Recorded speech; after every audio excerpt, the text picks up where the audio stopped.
سامعین سے گزارش ہے کہ ایلیکوینٹ ادب اور ایلیکوینٹ ادب ایکسٹراس میں جتنے بھی مشہور تاریخی ناولز اور فکشنل ناولز کمپلیٹ ہو چکے ہیں اس کا مطالعہ ہمارے پلے لسٹ سیکشن میں کریں اور زیادہ سے زیادہ شیئر کرنے کی کوشش کریں، اور ہم سے رابطہ کرنے کے لیے فیس بک اور ٹویٹر پر فالو کریں۔ جزاک اللہ۔ بسم اللہ الرحمن الرحیم۔ خراسان کا عقاب، اسلام کے نامور جنرل قتیبہ بن مسلم کی داستان جہاد، ایپیسوڈ 19۔ جب ترخان اپنے چھوٹے سے قافلے کے ساتھ ایک نخلستان کے پاس سے گزر رہا تھا تو وہاں ان کی ملاقات ایک فوجی دستے سے ہوئی۔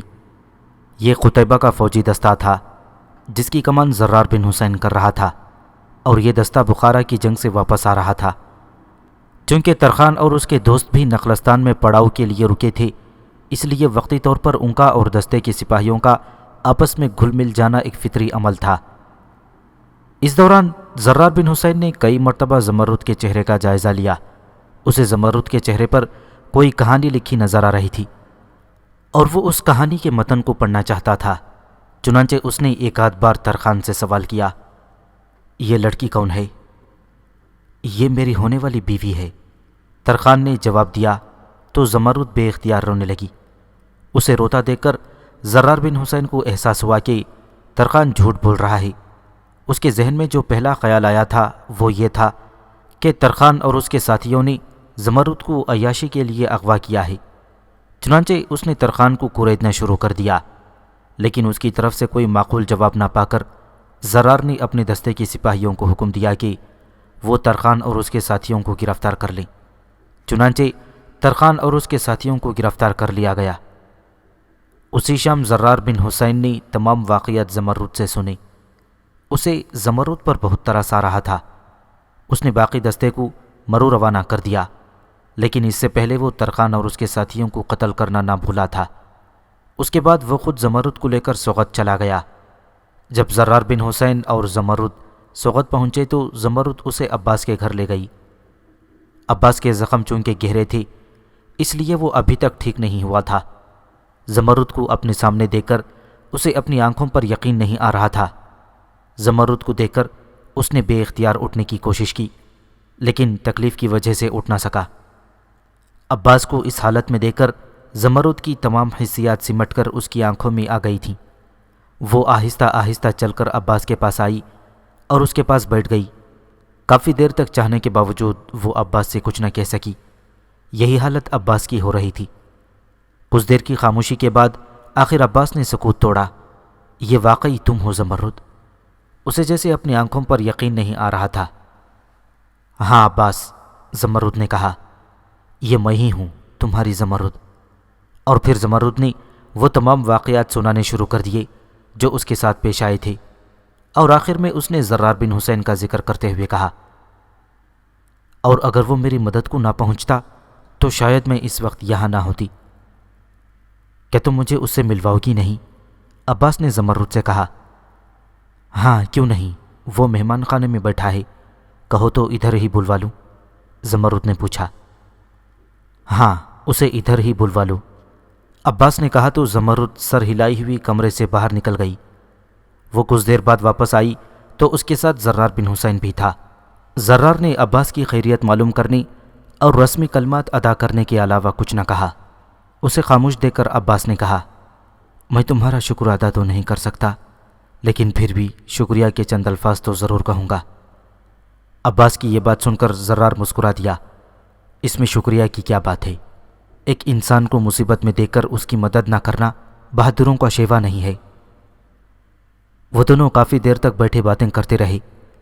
اس ایک ہی دن میں عباس زرار کے لیے اور زرار عباس کے لیے اجنبی نہ رہے تھے۔ پھر جتنے دن زرار سوغت میں رہا یہ اس کا معمول بن گیا تھا کہ وہ دن کا زیادہ تر حصہ عباس کے ساتھ گزارتا تھا۔ دن گزرتے جا رہے تھے اور عباس صحت مند ہوتا جا رہا تھا۔ اس کے زخم بھرنے لگے تھے۔ زرار کبھی نہیں چاہتا تھا کہ وہ اتنے دن سوغت میں گزارے، لیکن عباس اور اس کی ماں کی ضد کے آگے اس کی ایک نہ چل سکی۔ آخر بڑی مشکل سے ایک دن اسے واپس جانے کی اجازت مل ہی گئی، لیکن وہ بھی اس شرط پر کہ زرار وقتاً فوقتاً عباس سے ملنے آتا رہے گا۔ زرار نے عباس سے دوبارہ ملنے کا وعدہ کیا تھا۔ چلتے وقت اس نے عباس سے کہا تھا، شاید میں اکیلا نہ آؤں، ہو سکتا ہے کہ سغت کو آنے والا راستہ کسی نئے طوفان سے آشنا ہو جائے، لیکن اگر وہ طوفان آیا تو تم اس کی موجوں کے ساتھ بہنے میں لطف محسوس کرو گے۔ عباس نے نہ سمجھتے ہوئے زرار کی بات پر مسکرانے کی کوشش کی۔ جتنے دن زرار بن حسین عباس کے ساتھ رہا تھا، عباس نے یہ اندازہ لگا لیا تھا کہ اس شخص کی کوئی بات بھی اندازوں پر مبنی نہیں ہوتی، اس لیے عباس نے اس کی بات سمجھے بغیر بھی مسکراتے ہوئے اس کو رخصت کر دیا۔ زرار بن حسین سغت سے چل پڑا تھا اور اب اس کی منزل مرو تھی۔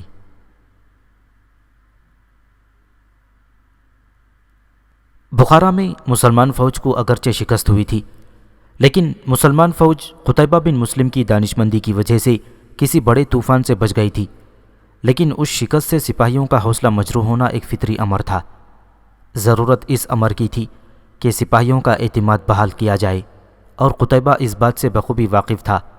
چنانچہ ابھی قتیبہ بن مسلم کو مرو میں آئے چند دن ہی ہوئے تھے، ایک دن اس نے حکم دیا کہ شہر سے باہر کھلے میدان میں فوج کو اکٹھا کیا جائے اور فوجیوں کے درمیان مقابلے منعقد کیے جائیں۔ قتیبہ ان مقابلوں کو خود دیکھنا چاہتا تھا، اس سے اس کا مقصد فوج کا حوصلہ بڑھانا تھا۔ چند دن بعد اسے اطلاع ملی کہ مقابلوں کے لیے انتظامات مکمل ہیں اور اگلے دن مقابلوں کا اہتمام کیا گیا ہے۔ چنانچہ اگلے دن وہ مقررہ جگہ کے لیے روانہ ہوا۔ اس کا گھوڑا سب سے آگے تھا اور دیکھنے والوں پر ہیبت طاری کیے ہوئے تھا۔ قتیبہ کے پیچھے اس کے محافظ دستے کے سوار تھے جو ایک ہی رنگ کے فوجی لباس میں ملبوس تھے۔ ان سب کے سر قدرے تنے ہوئے تھے اور ان کے گھوڑے ایک ہی ساتھ دلکش چال چلتے ہوئے آ رہے تھے۔ قتیبہ جب فوج کے اجتماع میں پہنچا، اس وقت فوجی دو حصوں میں بٹے ہوئے تھے اور ان دونوں حصوں کے درمیان راستہ بنا ہوا تھا۔ قتیبہ اس راستے سے گزرتا جا رہا تھا اور دائیں بائیں دیکھتا جا رہا تھا۔ فوج کے یہ دو حصے مختلف دستوں پر مشتمل تھے اور ہر دستے کا لباس صاف اور جدا تھا، جو ایک خوبصورت منظر پیش کر رہا تھا۔ دائیں طرف والے دستوں کے عین درمیان میں ایک اونچا سا چبوترا تھا۔ قتیبہ نے اس کے سامنے جا کر گھوڑا روکا اور گھوڑے سے اتر آیا۔ چبوترے سے مرو کے چند اعلیٰ حکام اتر آئے اور قتیبہ کو چبوترے پر لے گئے۔ جو ہی قتیبہ اوپر پہنچا، فوجیوں نے آسمان سر پر اٹھا لیا۔ وہ اللہ اکبر کے نعرے بلند کر رہے تھے۔ کچھ دیر بعد یہ شور تھما تو ایک اور شور سنائی دیا۔ یہ شور اس طرح تھا جیسے بہت سے گھوڑے بھاگتے آ رہے ہوں۔ لوگوں نے چونک کر دائیں بائیں دیکھا تو چند سواروں کا ایک دستہ دائیں سے اور دوسرا بائیں سے اسی راستے پر چلا آ رہا تھا جو فوجیوں کی قطاروں کے درمیان تھا۔ جس جگہ یہ اجتماع منعقد کیا گیا تھا وہ علاقہ سرسبز نہیں بلکہ ریتیلا سا تھا، اس لیے گھوڑوں کے دوڑنے سے گرد اٹھ رہی تھی، اور کچھ دیر بعد دونوں دستے گرد میں چھپ گئے تھے۔ جب گرد تھمی تو لوگوں نے دیکھا کہ کچھ سوار دور دائیں جا کر واپس مڑ رہے تھے اور کچھ بائیں جا کر، جبکہ کچھ سوار زمین پر گرنے کے بعد لڑکانیاں کھا کر راستے کے کناروں پر چلے جا رہے تھے۔ کچھ دیر بعد دونوں دستے ایک بار پھر اسی انداز میں آئے اور کچھ اور گھوڑ سوار وہیں پہ چھوڑ کر میدان سے چلے گئے۔ یہ اس دور کا ایک مشہور کھیل تھا جس میں گھوڑ سوار ایک دوسرے کو بغیر ہتھیار استعمال کیے زمین پر گراتے تھے، اور یہ سب کچھ صرف چند لمحوں میں ہوتا تھا۔ اس کے بعد اونٹ پر بیٹھ کر تلوار بازی کے مقابلے ہوئے جس میں فوجیوں کے 4 دستوں نے حصہ لیا تھا۔ ان دستوں کے درمیان ہونے والے مقابلوں کو دیکھ کر لگتا تھا جیسے یہ حقیقی طور پر جنگ لڑ رہے ہوں۔ ان مقابلوں کے دوران چند خوبصورت جنگی چالیں بھی چلی گئیں جو ان دستوں کے کمانڈروں کی جنگی مہارت کا ثبوت تھیں۔ ان مقابلوں کے بعد میدان کے راستے کے دونوں طرف 4 گھوڑ سوار ابھرے۔ ان کے ہاتھوں میں نیزے تھے۔ ان نیزوں کی نوک تیز نہیں تھی بلکہ ان کی نوک کے آگے لکڑی لگی ہوئی تھی۔ اس طرح یہ نیزے کھیلوں کے دوران خطرناک ثابت نہیں ہو سکتے تھے۔ یہ عرب کا مشہور کھیل تھا جس میں آمنے سامنے کے دونوں سواروں نے ایک دوسرے کو نیزے کے زور سے گرانا تھا، اور جو سوار نیزے سے اپنے مخالف کو گرا دیتا تھا وہ فاتح ہوتا تھا۔ کچھ دیر دونوں طرف کے سوار اپنے مخالف سواروں کی طرف دیکھتے رہے تھے۔ اچانک دونوں طرف کے سواروں نے اپنے گھوڑے دوڑا دیے۔ دونوں طرف کے سوار ایک دوسرے کے قریب سے گزرے اور کچھ سوار زمین پر چھوڑے ہوئے آگے نکل گئے۔ آگے جا کر وہ سوار واپس مڑے اور یہی عمل دوبارہ دہرا کر میدان سے باہر نکل گئے۔ اس کے بعد تلوار بازی کے مقابلے ہوئے جس میں سپاہیوں نے اپنے کمالات کا مظاہرہ کیا۔ تلوار بازی کے بعد تیر انداز دستوں کی باری آئی تھی۔ تیر اندازی کے ان مقابلوں میں ایک پیادہ اور ایک سوار دستے نے حصہ لیا تھا۔ پیادہ تیر انداز تیر کمانوں میں ڈالے تیار کھڑے تھے، جبکہ سوار تیر اندازوں نے بھی اپنی اپنی کمانوں میں تیر ڈال لیے تھے۔ پھر اچانک ہی پیادہ سواروں نے کپڑوں والے تیر فضا میں چلا دیے۔ جب یہ تیر فضا میں بلندی پر پہنچے، گھڑ سوار دستوں کی کمانوں سے پنگ کی آوازیں ابھریں اور 8 تیر 8 کپڑوں والے تیروں کے تعاقب میں گئے تھے اور 8 تیر 8 کپڑوں والے تیروں کے تعاقب میں گئے۔ حیرت انگیز بات یہ تھی کہ ہر تیر ایک ایک کپڑا لیے زمین پر آ گرا تھا۔ یہ دیکھ کر فضا داد و تحسین کے نعروں سے گونج اٹھی۔ آفرین! بے ساختہ قتیبہ بن مسلم کے منہ سے نکلا۔ میں یہی چاہتا تھا کہ سپاہی اپنا وہی جوش و خروش واپس حاصل کر لیں جو بخارا میں شکست سے پہلے ان کے پاس تھا۔ اس کا چہرہ کسی اندرونی جوش کی وجہ سے تمتما رہا تھا۔ تیر اندازی کے بعد مقابلے آخری دور میں داخل ہو چکے تھے۔ اب تلوار بازی کے مقابلے عروج پر تھے۔ ہر کوئی اپنی مہارت کے جوہر دکھا کر داد وصول کر رہا تھا۔ ایسے میں ایک شخص میدان میں آیا۔ اس کی تلوار میں گویا بجلی بھری ہوئی تھی اور وہ اب تک 4 لوگوں کو پچھاڑ چکا تھا۔ ہر آنے والا فتح کی امید لے کر اس کے مقابلے میں آتا، لیکن نامراد میدان سے جاتا۔ یہ اس کا 5واں شکار تھا۔ اس کے ساتھ ہی مقابلے ختم کرنے کا اعلان کر دیا گیا۔ قتیبہ بن مسلم اس شخص سے بہت متاثر ہوا۔ پوچھنے پر اسے پتہ چلا کہ اس کا نام ابن عامر ہے۔ قتیبہ نے حکم دیا کہ شام کو ابن عامر کو اس کے پاس لایا جائے، وہ اس سے کچھ باتیں کرنا چاہتا ہے۔ یہ مقابلے اس وقت ختم ہوئے جب سورج سر پر آ چکا تھا۔ آخر میں چند گھڑ سوار دستے چبوترے کے سامنے سے دلکسی چال چلتے ہوئے گزرے۔ ان کا انداز آج کی پریڈ جیسا تھا۔ چبوترے کے سامنے آ کر انہوں نے نعرہ تکبیر بلند کیا اور جس طرف سے آئے تھے اس کی مخالف سمت میں چلے گئے۔ ان دستوں کے جاتے ہی لوگوں نے شور بلند کیا جو بڑھتا چلا گیا۔ آخر قتیبہ نے چبوترے پر کھڑے ہو کر ہاتھ کے اشارے سے لوگوں کو خاموش ہونے کا اشارہ کیا۔ کچھ دیر بعد جب لوگ خاموش ہو گئے تو قتیبہ بن مسلم نے کہا، اے لوگوں، اسلام کے مجاہدوں، تمہیں معلوم ہے کہ میں چند دن پہلے مرو آیا ہوں۔ ہماری فوج بخارا میں شکست کھا کر آئی ہے، لیکن اس شکست کو فتح میں بدلنا ہمارا فرض ہے، اور ہم یہ فرض اس وقت ادا کر سکتے ہیں جب ہم شکست کے اثرات اپنے دل و دماغ سے نکال دیں۔ ان مقابلوں سے میرا مقصد یہ تھا کہ تمہارے ذہنوں سے شکست کے اثرات دھو دیے جائیں، اور تم نے مجھ پر ثابت کر دیا ہے کہ تم جہاں جاؤ گے فاتح کہلاؤ گے، بشرط یہ کہ دامن دین ہاتھ سے نہ جانے دو۔ جہاد کے لیے تیار رہو۔ ہم بہت جلد مرو سے کوچ کریں گے اور ان علاقوں میں اسلام کا جھنڈا لہرائیں گے جہاں ابھی تک کفر کا اندھیرا پھیلا ہوا ہے۔ اگر تم ثابت قدم رہو تو تم ہی خالد بن ولید ہو، تم ہی عمرو بن عاص ہو، تم ہی قادسیہ کے شہ سوار ہو، تم ہی یرموک کے فاتح ہو، مگر ثابت قدمی سے ہی تمہارا زیور ہونا چاہیے۔ کچھ دیر خاموش رہنے کے بعد وہ دوبارہ بولا۔ طبری نے قتیبہ کی تقریر میں جو الفاظ نقل کیے ہیں وہ یہ ہیں، اللہ تعالیٰ نے کفار سے جہاد کرنے کو تمہارے لیے حلال کیا ہے تاکہ اس کے دین کا غلبہ ہو۔ تم برائیوں سے بچو کہ کفار کو ہلاک کر سکو۔ اس کے بعد قرآن کی درج ذیل آیات تلاوت کی، جس کا ترجمہ یہ ہے، اللہ ہی وہ ذات ہے جس نے اپنے رسول صلی اللہ علیہ وسلم کو شمع ہدایت اور سچا دین دے کر مبعوث فرمایا تھا کہ اسے تمام ادیان پر غلبہ حاصل ہو جائے، چاہے مشرک اسے ناپسند ہی کیوں نہ کریں۔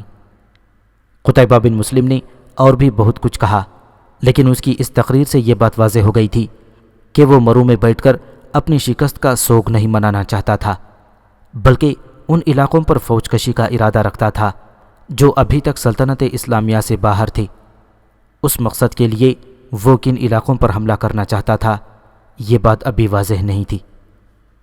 اسی رات عشاء کی نماز کے بعد قتیبہ بن مسلم نے حکم دیا کہ ابن عامر سے اس کی ملاقات کروائی جائے۔ کافی دیر کے بعد اسے اطلاع ملی کہ ابن عامر کا کہیں پتہ نہیں چل رہا۔ جس وقت قتیبہ بن مسلم کو ابن عامر کے غائب ہونے کی خبر ملی، اس وقت وہ ایک لڑکی کے ساتھ مرو سے کئی میل کے فاصلے پر جا رہا تھا۔ اس کا نام صفیہ تھا۔ وہ دونوں گھوڑوں پر سوار تھے اور ان کا رخ طالقان کی طرف تھا۔ ان کے گھوڑے درمیانی رفتار سے چلے جا رہے تھے۔ صفیہ اور ابن عامر ایک دوسرے کو پسند کرتے تھے، لیکن صفیہ کا باپ صفیہ کی شادی کسی اور جگہ کرنا چاہتا تھا اور وہ چند دن میں اس کی شادی کے انتظامات کرنے والا تھا، جبکہ صفیہ کسی صورت ابن عامر کے علاوہ کسی اور سے شادی نہیں کرنا چاہتی تھی۔ جب ابن عامر مقابلوں سے فارغ ہوا تو اسے صفیہ کا پیغام ملا تھا کہ آج ہی رات مرو چھوڑ دینا ہم دونوں کے لیے بہتر ہے۔ یہ پیغام صفیہ نے اپنے چھوٹے بھائی کے ذریعے بھیجا تھا، جو پہلے بھی صفیہ کے لیے پیغام رسانی کرتا تھا۔ پیغام میں اس نے یہ بھی لکھا تھا کہ اس کا باپ صفیہ اور ابن عامر کی شادی کسی صورت میں نہیں ہونے دے گا، بلکہ 2-3 دن تک صفیہ کی شادی اپنے دوست کے بیٹے سے کر دینا چاہتا ہے، اس لیے دونوں کے لیے یہ بہتر تھا کہ وہ مرو سے بھاگ جائیں۔ یہ پیغام پڑھ کر ابن عامر سوچ میں گم ہو گیا، پھر ایکایک چونک کر صفیہ کے بھائی کی طرف متوجہ ہو کر بولا، تمہیں یہاں آتے کسی نے دیکھا تو نہیں؟ نہیں، صفیہ کے بھائی نے کہا، اس کا نام طلحہ تھا۔ اچھا طلحہ، تم جاؤ اور صفیہ سے کہنا کہ شام جس طرح بھی ہو سکے جامع مسجد کے دروازے کے سامنے پہنچ جائے، میں وہاں موجود ہوں گا، اور یہ بھی کہنا کہ ہم دونوں فوراً تالی خان کی طرف نکل جائیں گے۔ کچھ دیر خاموش رہنے کے بعد وہ پھر بولا، یہ بات تم اپنے تک ہی رکھنا۔ یہ بھی کوئی کہنے کی بات ہے؟ طلحہ نے کہا۔ اچھا عامر کے بیٹے، تو تیاری کر، میں چلتا ہوں، تیری امانت شام کو تجھے مل جائے گی۔ یہ کہہ کر طلحہ چلا گیا اور ابن عامر سفر کے انتظامات میں مصروف ہو گیا۔ یہ وقت عصر اور مغرب کے درمیان کا تھا جب صفیہ اپنے گھر سے نکلی۔ گھر والوں کو وہ اپنی سہیلی کے گھر جانے کا کہہ کر نکلی تھی، لیکن وہ سیدھا شہر کے جامع مسجد کے دروازے کے سامنے جا پہنچی۔ وہاں اسے ابن عامر مل گیا، وہ پہلے سے وہاں موجود تھا۔ وہ دونوں وہاں سے چل پڑی اور اب شہر سے کئی میل دور نکل آئے تھے۔ سورج کب کا غروب ہو گیا تھا اور آسمان پر ستارے نکل آئے تھے، لیکن ابن عامر کہیں رکنا نہیں چاہتا تھا، اسے تعاقب کا ڈر تھا۔ دوسری احتیاط جو اس نے یہ کی تھی کہ وہ عام راستے سے ہٹ کر چل رہا تھا۔ یہ علاقہ کہیں سرسبز تھا اور کہیں ریتیلا۔ ریتیلے علاقے میں دھوکہ دینے والے ٹیلے بھی موجود تھے۔ عام راستے سے ہٹ کر ان ٹیلوں میں سفر کرنا بہت خطرناک ہوتا تھا، کیونکہ ان ٹیلوں کے درمیان مسافر بھٹک جاتا تھا۔ ان ٹیلوں کی شکلیں ایک جیسی ہونے کی وجہ سے وہ راستے کی پہچان نہیں کر سکتا تھا، اور بعض اوقات میلوں چلنے پر بھی اسی جگہ کے آس پاس گھومتا رہتا تھا۔ آدھی رات کے وقت صفیہ اور ابن عامر بھی ایسے ہی علاقے میں داخل ہو گئے تھے۔ ابن عامر نے عقل مندی یہ کی تھی کہ ان ٹیلوں میں زیادہ اندر جانے کے بجائے کچھ دور جا کر گھوڑے روک دیے اور پڑاؤ ڈال دیا تھا۔ اب انہیں تعاقب کا خطرہ نہیں تھا۔ دوسری بات یہ تھی کہ وہ ٹیلوں کے علاقے کے اندر تھے۔ اگر ان کا تعاقب کیا جاتا تو تعاقب کرنے والے شاید نہ سوچتے کہ وہ ان ٹیلوں کے اندر بھی چھپ سکتے ہیں۔ ابن عامر نے چلنے سے پہلے کھانے پینے کا انتظام کر لیا تھا۔ جو ہی انہیں کسی حد تک تحفظ کا احساس ہوا، دونوں کی بھوک چمک اٹھی۔ ان دونوں نے کھانا کھایا اور سونے کے لیے لیٹ گئے۔ اس دوران انہوں نے زیادہ بات نہیں کی تھی۔ ابن عامر چونکہ تھکا ہوا تھا، اس لیے لیٹتے ہی اسے نیند آ گئی، جبکہ صفیہ کے لیے رات گزارنا مشکل ہو رہا تھا۔ اگرچہ اسے اپنے فیصلے پر ندامت نہیں تھی، لیکن جب اسے گھر والوں کا خیال آتا، اس کی آنکھیں پر نم ہو جاتی تھیں۔ ادھر وہ دونوں کھلے آسمان کے نیچے رات بسر کر رہے تھے، ادھر مرو میں ابن عامر اور صفیہ کے گھروں میں کوہرام مچا ہوا تھا۔ دونوں گھرانوں سے اب یہ بات چھپی نہیں رہ سکتی تھی کہ ابن عامر صفیہ کو ساتھ لے گیا ہے۔ جب رات دیر تک صفیہ واپس گھر نہیں آئی تو اس کی تلاش شروع ہو گئی۔ صفیہ کے باپ کو صفیہ اور ابن عامر کے بارے میں معلوم تھا۔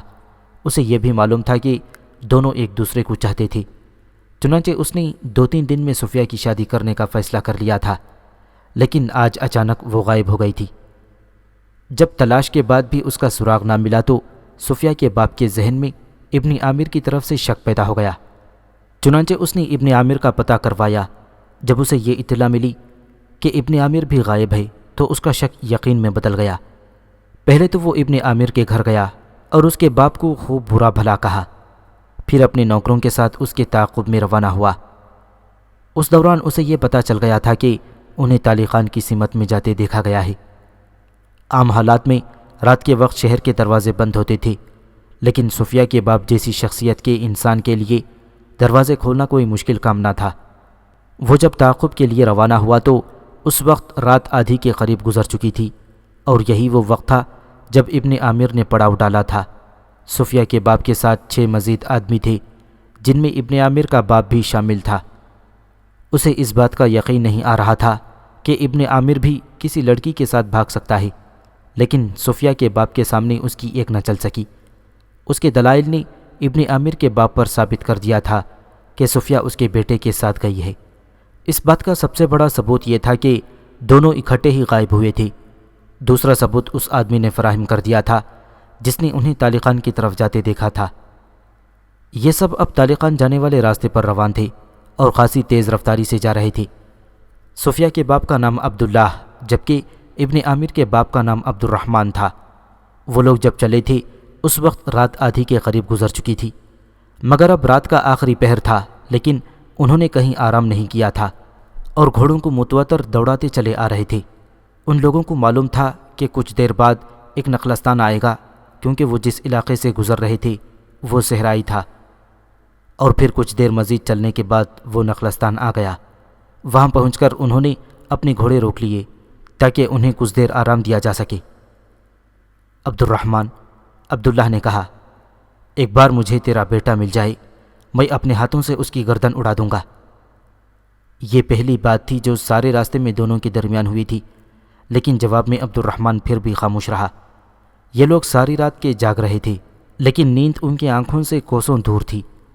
کچھ دیر کے بعد ان میں سے ایک نے فجر کی اذان دی۔ نماز پڑھ کر وہ لوگ دوبارہ روانہ ہو گئے۔ یہ رات تاریک نہیں تھی، بلکہ پچھلی تاریخوں کا چاند اب آسمان کے آخری کونے سے جھانک رہا تھا۔ اسی وقت ابن عامر کی آنکھ کھلی۔ اس نے اندازہ لگا لیا تھا کہ فجر کی نماز کا وقت ہو چلا ہے، چنانچہ اس نے نماز پڑھنے کے بعد صفیہ کو جگا دیا۔ میرے خیال میں اب ہمیں روانہ ہو جانا چاہیے، صفیہ نے کہا۔ میں بھی یہی سوچ رہا تھا، ابن عامر نے کہا، لیکن تم سے چند باتیں کرنا ضروری سمجھتا ہوں۔ ہاں پوچھو، صفیہ نے کہا۔ ابن عامر نے کہا، صفیہ تمہارے دل میں میرے بارے میں کوئی شبہ تو نہیں ہے؟ نہیں، صفیہ نے کہا۔ دیکھو، اگر تمہیں میرے بارے میں یا اپنے مستقبل کے بارے میں کوئی خوف ہو تو بولو۔ اس صورت میں ہم دونوں کے لیے یہی بہتر ہوگا کہ ہم یہیں سے واپس چلیں۔ ابن عامر بولتا چلا گیا، اور اگر ایسی کوئی بات نہیں ہے تو آؤ عہد کریں کہ ہمارا جینا اور ہمارا مرنا ایک ساتھ ہوگا۔ صفیہ کچھ دیر کے سکوت کے بعد بولی، کیا اس عہد کی ضرورت ہے؟ جواب میں ابن عامر مسکرا دیا اور بولا، چلو اب چلیں۔ اس کے ساتھی دونوں اٹھے اور اپنے اپنے گھوڑوں پر سوار ہو گئے۔ ابن عامر چونکہ اس ٹیلوں کے خطے میں زیادہ دور تک نہیں آیا تھا، اس لیے یہاں سے باہر نکلنے میں انہیں کوئی مشکل نہیں پیش آئی تھی۔ اس علاقے سے باہر نکلتے ہی ابن عامر نے گھوڑا روک لیا۔ وہ کچھ سوچ رہا تھا۔ اسے سوچ میں گم دیکھ کر صفیہ نے بھی اپنا گھوڑا روکا اور بولی، تم رک کیوں گئے ہو؟ میں سوچ رہا ہوں کہ یا تو ان ٹیلوں میں سے گزرا جائے، جو کہ سراسر خودکشی کی کوشش ہے، یا پھر عام راستے سے ہو کر گزریں۔ وہ راستہ صرف 1 میل دور سے گزرتا ہے۔ یہ کہہ کر اس نے گھوڑے کا رخ مسافروں کے گزرنے کے عام راستے کی طرف کر دیا۔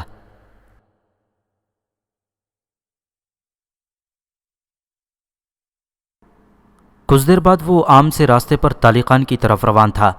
چونکہ گھوڑوں نے رات بھر آرام کر لیا تھا، اس لیے وہ تر و تازہ تھے۔ چنانچہ ابن عامر نے گھوڑے کی لگام کو ہلکا سا جھٹکا دیا، جس کے نتیجے میں گھوڑے کی رفتار قدرے تیز ہو گئی۔ صفیہ نے بھی اپنے گھوڑے کی رفتار تیز کر دی تھی۔ ابن عامر یہ بھی نہیں چاہتا تھا کہ گھوڑے تھک جائیں، مگر اس کے اس فیصلے نے صفیہ کو چونکا دیا۔ ابن عامر نے کہا، اب ہم اسی عام گزرگاہ سے طالقان پہنچیں گے۔ یہ سن کر صفیہ کا چونکنا بالکل بجا تھا، لیکن اس نے جواب میں صرف سر ہلا دیا۔ چلتے چلتے سورج سر پر آ گیا تھا اور اب ہلکی ہوا بھی چلنے لگی تھی۔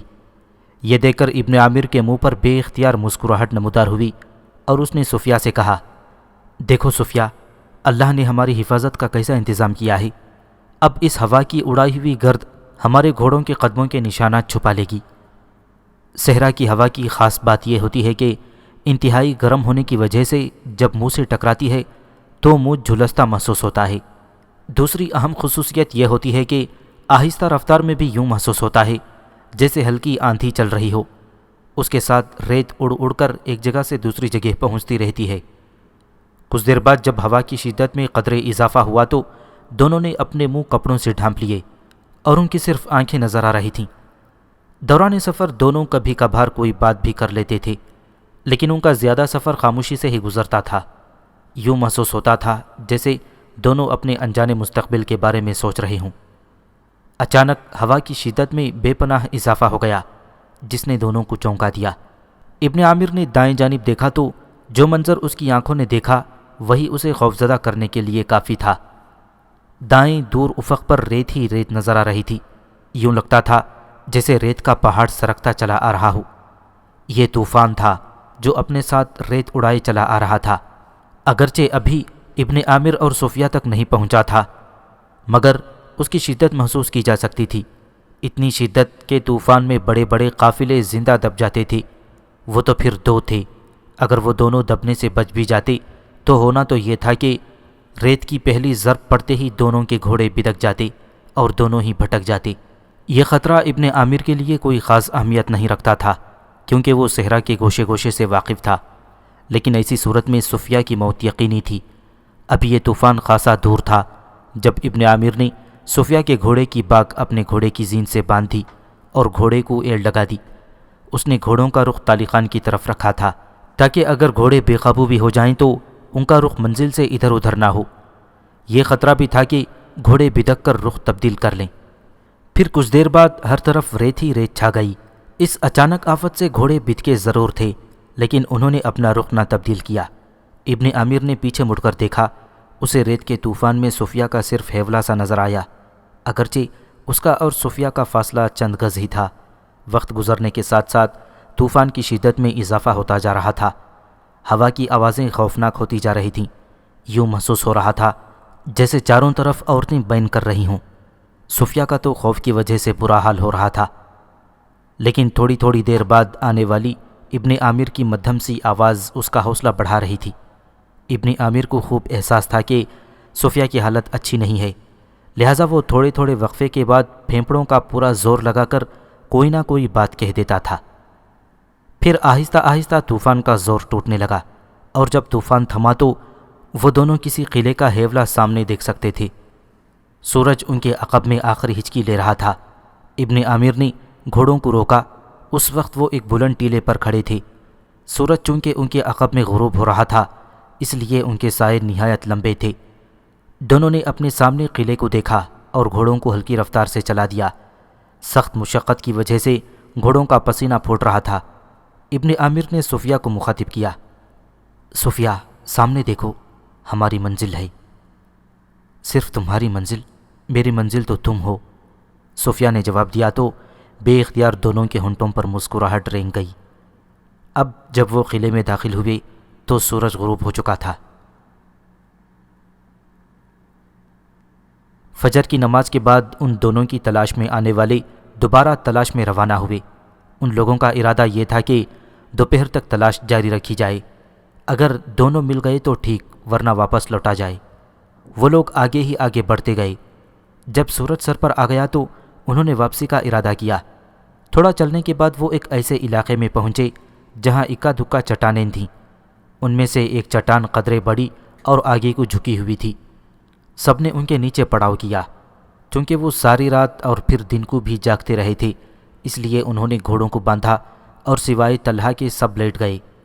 طلحہ کے ذمے انہوں نے حفاظت کا کام لگا دیا تھا۔ چونکہ علاقہ صحرائی تھا اور کسی بھی وقت صحرائی ڈاکو خطرہ بن سکتے تھے۔ طلحہ نے محسوس کیا جیسے ہوا کی رفتار میں خاصی تیزی آ گئی ہو۔ اگرچہ وہ چٹان کے نیچے تھا، لیکن وہ اس تیزی کو محسوس کر سکتا تھا۔ پھر اچانک ہی اس نے طوفان کی شکل اختیار کر لی۔ ایسی آوازیں آنے لگیں جیسے بہت سی چڑیلیں چیخ رہی ہوں۔ اس نے ماحول کو ہیبت ناک بنا دیا۔ ہوا کی خوفناک آوازوں کی وجہ سے سب اٹھ گئے تھے۔ اتنی ریت آ رہی تھی کہ کچھ نظر نہیں آتا تھا۔ یہ ان لوگوں کی خوش قسمتی تھی کہ وہ چٹان کی اوٹ میں تھے۔ ایک تو بیٹی کے جانے کا غم اور دوسرے اس طوفان نے عبداللہ کو بے چین سا کر دیا، اور وہ غصے کے عالم میں نہ جانے کیا کیا کہہ گیا۔ اگرچہ وہ پھیپڑوں کا پورا زور لگا کر بول رہا تھا، لیکن کسی کو کچھ سمجھ نہیں آ رہی تھی کہ وہ کیا بول رہا ہے۔ اس کا فائدہ یہ ہوا کہ عبداللہ کا غصہ قدرے کم ہوتا گیا۔ پھر جیسے ہی طوفان تھما، عبداللہ کا غصہ بھی تھم گیا۔ اب چونکہ سورج غروب ہو رہا تھا، اس لیے انہوں نے صحرا میں ہی آرام کا ارادہ کر لیا۔ کیونکہ اب وہ لوگ مزید چلنے کی ہمت نہیں رکھتے تھے۔ رات صحرا میں گزار کر اگلے دن وہ واپس مرو پہنچ گئے۔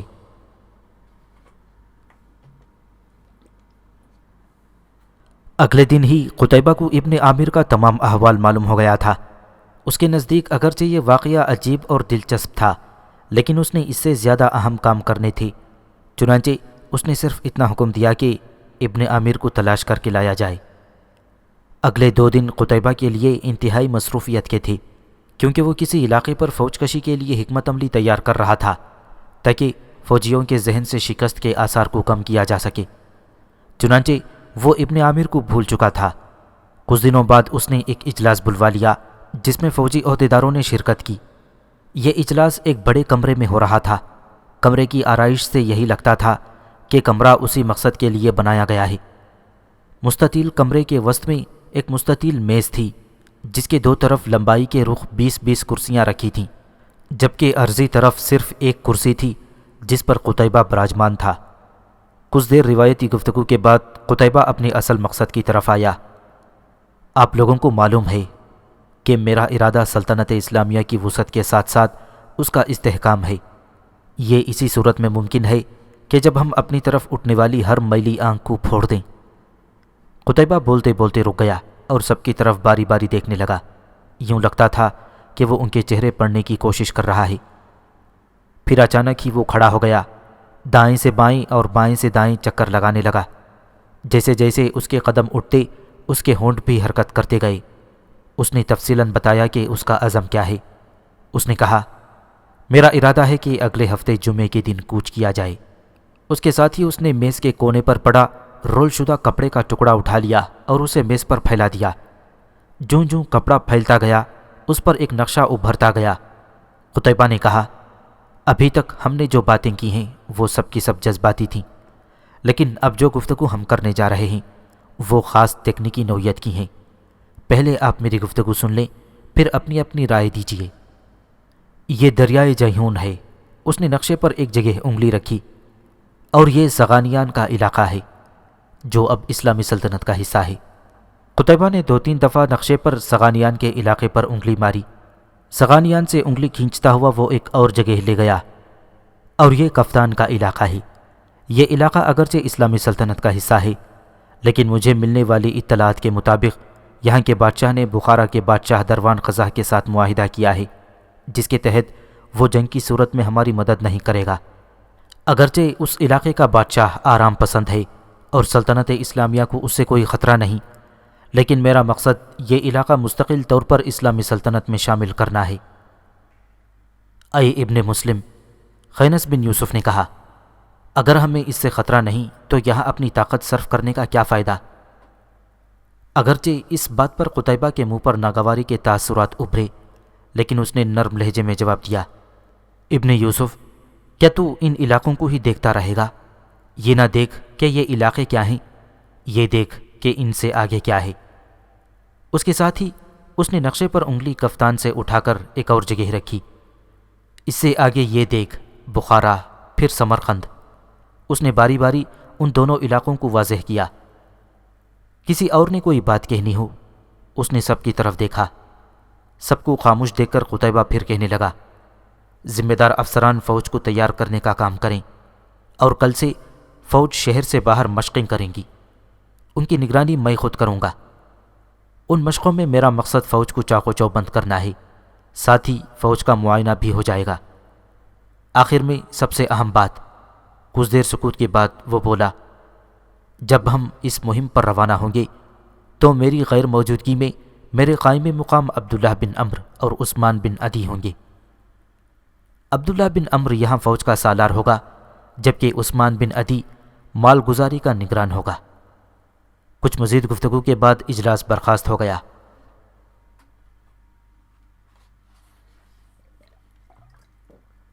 اگلے روز مرو شہر سے باہر فضا دھول سے اٹی ہوئی تھی۔ یہاں سے وہاں سپاہی مشقوں میں مصروف تھے۔ ان کی نگرانی قتیبہ خود کر رہا تھا۔ وہ سفیدی مائل بھورے گھوڑے پر سوار تھا اور اس نے سر پر سرخ رنگ کا امامہ باندھ رکھا تھا۔ وہ پورے میدان میں گھوم رہا تھا، سپاہیوں کو دیکھتا، ہدایات دیتا اور آگے نکل جاتا۔ اب تو یہ فوج کے روز کا معمول بن گیا تھا کہ صبح میدان میں نکل آتی، ہر حصے کے کمانڈر صفیں درست کرواتے اور قتیبہ کے اشارے پر بگل بجایا جاتا۔ اس کے ساتھ ہی مشقوں کا آغاز ہو جاتا۔ سپاہی اس وقت بیرکوں کو واپس لوٹتے جب سورج خاصا مغرب کی طرف لوٹ جاتا تھا۔ ان مشقوں کو 4 دن ہو گئے تھے۔ ان 4 دنوں میں قتیبہ نے فوج سے لڑاکے اور جنگجو قسم کے سپاہیوں کو الگ کر لیا تھا۔ ان سپاہیوں کو دن کے وقت جنگ کی ترتیب کے علاوہ رات کے وقت بے خبری میں دشمن پر حملے کرنے کی ٹریننگ بھی دی جاتی تھی۔ تمام سپاہی قتیبہ کی امید سے زیادہ جوش کا مظاہرہ کر رہے تھے اور ان کے انداز سے لگ رہا تھا کہ وہ بخارا میں ہونے والی شکست کو بھولتے جا رہے ہیں، اور یہی قتیبہ بن مسلم چاہتا تھا۔ یہ ان مشقوں کا 5واں دن تھا۔ قتیبہ اپنے مخصوص حلیے میں تمام میدان میں گھوم رہا تھا۔ اس کا محافظ دستہ بھی اس کے ساتھ تھا۔ وہ گھوڑا دوڑاتا کبھی تیر اندازوں کے پاس جاتا تو کبھی شمشیر زن دستوں کے پاس جاتا۔ آخر وہ ان دستوں کے پاس جا رکا جن کو قلعوں پر یلغار کرنے کی مخصوص تربیت دی جاتی تھی۔ وہ ان کی مہارت کو دیکھتا اور مناسب ہدایات دے رہا تھا کہ اس کے پاس ایک گھوڑا سرپٹ دوڑتا آیا۔ گھوڑ سوار نے قتیبہ کے پاس پہنچ کر لگامیں کھینچ لیں، لیکن گھوڑا رکتے رکتے کچھ اور آگے نکل گیا۔ گھوڑا رکتے ہی اس کا سوار گھوڑے سے نیچے آ رہا، اسے فوراً سہارا دے کر اٹھایا گیا۔ یہ سوار ابن عامر تھا۔ اس کی حالت ایسی ہو رہی تھی کہ اس سے بولا نہیں جا رہا تھا۔ اسے پانی پلایا گیا، جس سے ابن عامر کی حالت قدرے سنبھل گئی۔ وہ بولنے کے قابل ہو گیا تھا۔ اگرچہ چند ہفتے پہلے ابن عامر کا مرو سے بھاگنا اور اب اس حالت میں لوٹنا نہایت عجیب تھا، لیکن جو بات اس نے قتیبہ کو بتائی اس نے قتیبہ کو ہلا کر رکھ دیا۔ جب ابن عامر طالقان پہنچا، شام ڈھل رہی تھی اور ہر چیز کا سایہ لمبوترا ہو رہا تھا۔ ابن عامر اور صفیہ پوچھتے پوچھتے ایک سرائے تک پہنچ گئے۔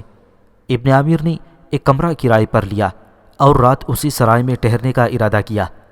ادھر دونوں آرام کرنے لگے، ادھر طالقان کے ایک مکان میں ہلچل سی تھی۔ ہلچل اس بات نے مچائی کہ مرو سے قتیبہ کے جاسوس طالقان میں داخل ہو گئے ہیں۔ یہ خبر لانے والا آدمی وہ تھا جس سے ابن عامر نے سرائے کا پتہ پوچھا تھا۔ جب اسے یہ معلوم ہوا کہ وہ مرو سے آیا ہے تو اس کا ماتھا ٹھنکا۔ اس نے ابن عامر کو سرائے کا پتہ تو بتا دیا، لیکن خود دونوں کا پیچھا کرتا سرائے تک پہنچ گیا۔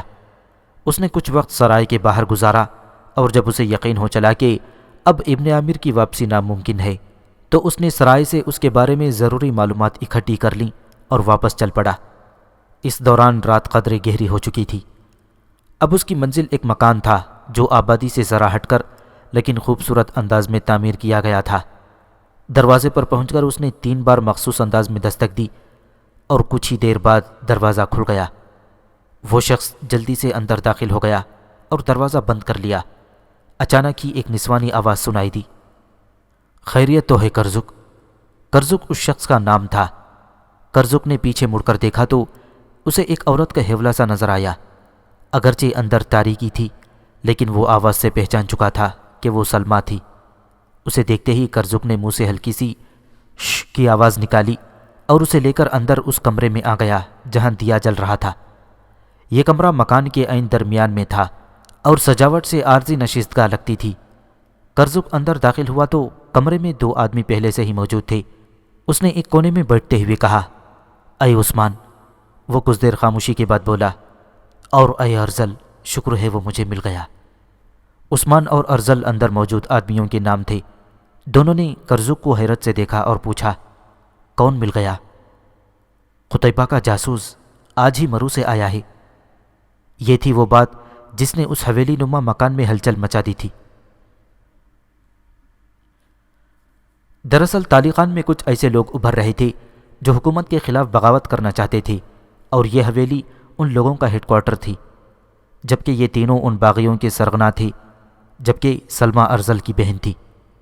تاریخ میں یہ بات واضح ہے کہ ان لوگوں کو کچھ اور اونچے عہدیداروں کی مدد ضرور حاصل تھی، اور ان باغیوں کی تعداد چند سو نہیں بلکہ چند ہزار تھی، اور اتنی بڑی تعداد یہاں کی فوج پر آسانی سے قابو پا سکتی تھی، اور اتنی بڑی تعداد میں باغیوں کا اجتماع چند دن نہیں بلکہ کئی سالوں کا حاصل تھا۔ باغیوں کی اعلیٰ کمانڈ کو پتہ چلا کہ مرو سے جاسوس بلخ میں داخل ہو گئے ہیں، تو ظاہری بات ہلچل تو مچنی ہی تھی، اگرچہ یہ اس کی غلط فہمی کی وجہ سے ہوا تھا، لیکن عثمان اور ارزل اور خود کرزک کو پریشان کر گیا تھا۔ تینوں کسی طرح ابن عامر سے نمٹنے کی سوچ رہے تھے۔ ایسے میں ارزل بولا، کرزک تم اس بغاوت کے سرپرست اعلیٰ ہو، تم بتاؤ ہمیں کیا کرنا چاہیے؟ میرے خیال میں تم کچھ دن ابن عامر، ہاں یہی نام اس نے بتایا تھا، کچھ دن ابن عامر کی نگرانی کرو، اپنے آدمی سائے کی طرح اس کے ساتھ لگا دو، اس طرح کہ اس کو پتہ نہ چل سکے، جو ہی کوئی مشکوک حرکت دیکھو اسے اغوا کروا لو۔ کرزک کی یہ بات سن کر عثمان نے اپنا دایاں ہاتھ بند کر کے اس کی طرف بڑھا دیا اور بولا، اچھا کرزک یہ بتا میرے دائیں ہاتھ میں کیا ہے؟ عثمان کی بات بظاہر عجیب سی تھی اور اس پر کرزک کی حیرانی بجا تھی۔ وہ حیران ہو کر بولا، مجھے کیا پتا کہ تیرے دائیں ہاتھ میں کیا ہے؟ جس طرح تجھے یہ پتہ نہیں کہ میرے دائیں ہاتھ میں کیا ہے، اسی طرح ہمیں کیا پتا کہ وہ ٹہرا کہاں ہے؟ ہمیں تو بتائے گا تو پتہ چلے گا۔ یہ سن کر کرزک ہنسا اور کہنے لگا، اگر تم سے کوئی اجنبی سرائے کا پتہ پوچھے تو اسے کہاں پہنچاتے ہو؟ عدی کی سرائے میں؟ تو یہی ابن عامر کا پتہ ہے۔ عدی دراصل اس سرائے کے مالک کا نام تھا جس میں ابن عامر ٹہرا ہوا تھا، اور عدی کا تعلق باغیوں کی اس تنظیم سے بہت گہرا تھا۔ ابن عامر کو اس سرائے میں خاص طور پر بھیجا گیا تھا تاکہ اس کی نگرانی میں آسانی ہو، اور یہ محض اتفاق سے ہوا تھا۔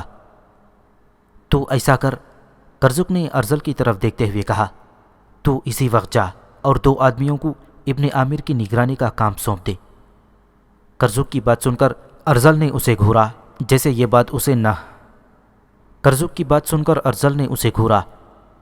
بات اسے سخت ناگوار گزری ہو، لیکن وہ خاموشی سے چلا گیا۔ ارزل کے جانے کے بعد کرزک نے اٹھتے ہوئے کہا، عجیب احمق ہے یہ شخص۔ ساتھ ہی دونوں نے قہقہہ لگایا، جبکہ تیسرا قہقہہ سلمیٰ کا تھا جو اس تمام گفتگو کے دوران خاموش رہی تھی۔ میں اب چل کر آرام کرتا ہوں، یہ کہہ کر کرزک کمرے سے نکل آیا۔ تالیقان میں ابن عامر کو 5واں دن تھا۔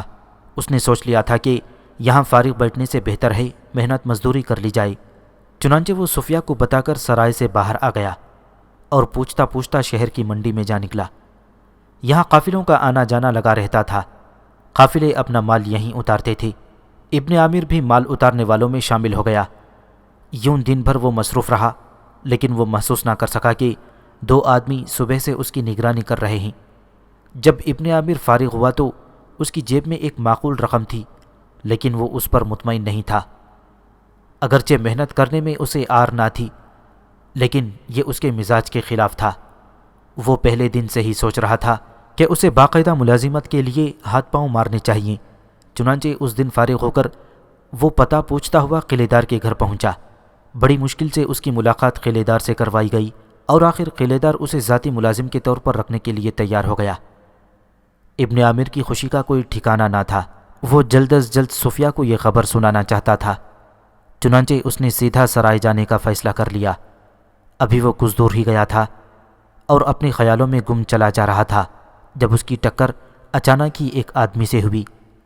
اس ٹکراؤ سے وہ آدمی بوکھلا سا گیا تھا اور قدرے نادم ہو کر کہنے لگا، معاف کرنا بھائی، اپنے خیالوں میں ارد گرد کا پتہ نہ چلا۔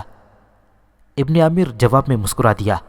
اسے محسوس ہو رہا تھا جیسے اس آدمی کو پہلے بھی کہیں دیکھا ہے، چنانچہ اس نے کہا، مجھے محسوس ہو رہا ہے جیسے ہم پہلے بھی کہیں ملے ہوں۔ اس شخص نے غور سے دیکھا اور ایک دم خوشی سے چیخا، ارے تم! کچھ وقفے سے وہ بولا، ابن عامر ہی نام بتایا تھا نا؟ جواب میں ابن عامر نے صرف سر ہلا دیا کہ اس کا نام ابن عامر ہی ہے، لیکن وہ ابھی تک اسے پہچان نہ سکا تھا۔ ارے یار، حیران کیوں ہوتے ہو؟ اس شخص نے کہا، مجھے کرزک کہتے ہیں، اس دن میں نے ہی تو تمہیں سرائے کا پتہ بتایا تھا۔ یہ سن کر ابن عامر کو ساری بات یاد آ گئی اور اس نے کرزک کا شکر ادا کیا۔ وہ جلد از جلد صفیہ کے پاس پہنچنا چاہتا تھا، اس لیے اس نے کرزک سے اجازت چاہی۔ کرزک نے کہا، ارے ایسے نہیں، تم مجھے یہاں اجنبی لگتے ہو، ہمیں اپنی میزبانی کا شرف تو بخشو۔ ابن عامر نہ چاہتے ہوئے بھی کرزک کے ساتھ ہو لیا۔ کرزک ابن عامر کو ساتھ لے گیا اور اسی حویلی نما مکان تک آیا اور دروازے پر مخصوص انداز میں 3 بار دستک دی تو دروازہ کھل گیا۔ اس نے مسکراتے ہوئے ابن عامر سے کہا، یہ ہے میرا غریب خانہ، اندر چلو اور مجھ غریب کو عزت بخشو۔ جواب میں ابن عامر صرف مسکرا دیا اور اندر داخل ہو گیا۔ جو ہی وہ اور کرزک اندر داخل ہوئے، کرزک نے دروازہ اندر سے بند کر دیا۔ اس کے ساتھ ہی ہلکی سی چیخ سنائی دی۔ یہ ابن عامر کی چیخ تھی۔ ساتھ ہی وہ فرش پر گر پڑا۔ وہ بے ہوش ہو چکا تھا۔ دراصل جو ہی وہ اندر داخل ہوا تھا، عثمان نے اس کے سر پر ڈنڈا دے مارا تھا۔ وہ پہلے ہی سے دروازے کے پیچھے چھپا ہوا تھا۔ ابن عامر کو اٹھا کر اندر لے جایا گیا۔ کمرے میں ایک پلنگ بچھا ہوا تھا۔ کرزک کے اشارے پر عثمان اور سلمہ نے مل کر پلنگ کھڑا کر دیا اور پھر بے ہوشی کی حالت میں ابن عامر کو پلنگ سے اس طرح باندھ دیا گیا کہ اس کے ہاتھ سر سے اوپر تھے۔ انہیں معلوم تھا کہ اب ابن عامر کافی دیر تک ہوش میں نہیں آ سکے گا۔ اصل میں یہ ہوا تھا کہ ابن عامر جب قلعے دار کے گھر پہنچا تو نگرانی کرنے والے آدمیوں کو یقین ہو گیا ہو نہ ہو یہ قتیبہ کا جاسوس ہے اور کوئی ضروری اطلاع دینے قلعے دار کے پاس گیا ہے۔ وہ فوراً کرزک کے پاس آئے اور ساری بات اسے بتا دی۔ یہ سن کر کرزک قدرے پریشان ہوا، لیکن اس نے فوراً ایک منصوبہ بنایا اور اس پر عمل کرتے ہوئے اس نے ابن عامر کو اپنے جال میں پھانس لیا۔